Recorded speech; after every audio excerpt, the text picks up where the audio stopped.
Welcome back to Magnet Money. Now we've covered quite a bit of information in this training, so let's take a quick look at some of the main key points one last time. Now you remember that we started off by looking at what you can do with your money once you receive it.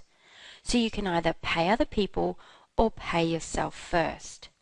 Now when you pay other people, this is where you pay other people for goods and services to keep you fed and healthy and have a roof over your head. They are essentials for living every day, so they're your living expenses. Paying yourself first is the exciting part, where you get to spend money on yourself.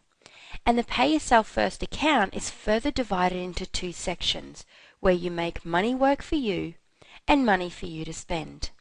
And this is where we look at the word magnet as an easy way to remind us of the 6 accounts that we use to divide our money. Now the first account that we looked at was the Money Magnet account, as it is the most important account of all because it represents your financial freedom.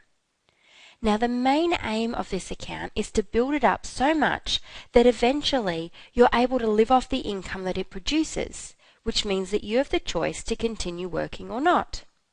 Now you can either retire and maybe travel or help out charities, cut back to working only part-time if you want to. It's completely up to you. A great guideline for this account is to place a minimum of 10% of your income into this account.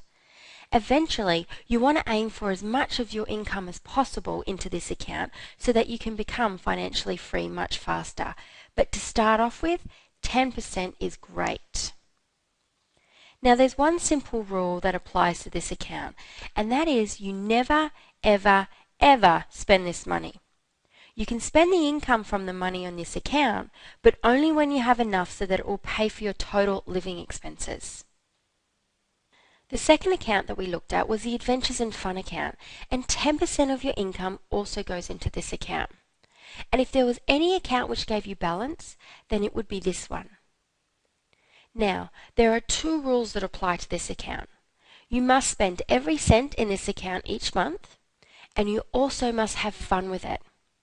So buy things that you normally wouldn't buy yourself, and remember that this account is for you only. Now, if you have a big item that you want to save for, say it's a weekend away or you want to go skydiving, then you can save up for it up to 3 months. Now, if you're doing this though, it must be something majorly big. So you have to have fun with it and you have to blow every cent. The next account is the Give account, and 10% of your income should go into this account. Now it can be used for charities such as the Red Cross donation, cancer funds, World Vision, whatever it is that you like. You may also wish to give this money to your families or a friend in need.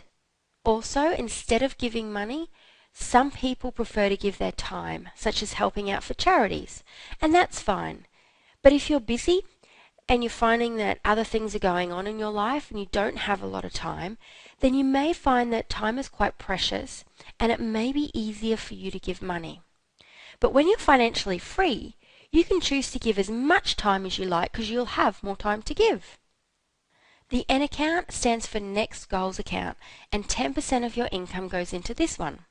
And this account allows you to save for those bigger items that you don't get to normally buy because you never have enough money for them. So it's things such as a car or a house deposit, maybe an overseas holiday or a jet ski, or it may even be to clear old debts.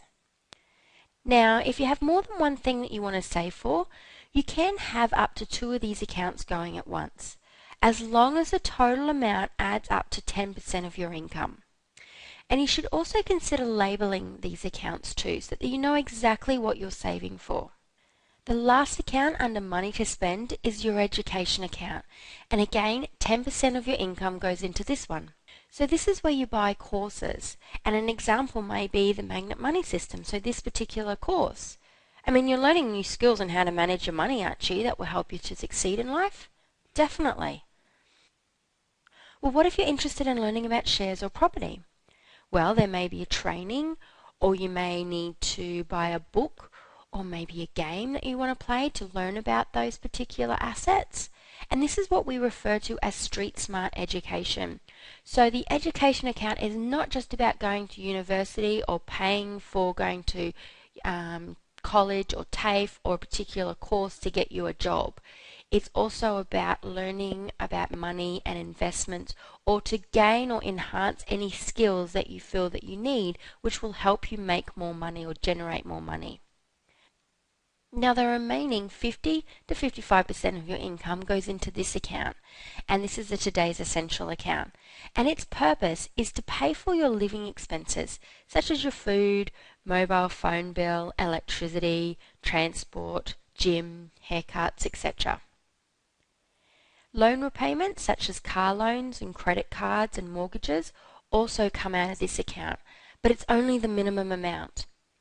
Now if you want to make extra repayments to pay these debts off quicker, then that's when you use the next goals accounts, which we just went through. So can you see how this all works and all fits together? Does it all make sense? Because once you get a feeling for it, you'll find that managing your money is so easy to do.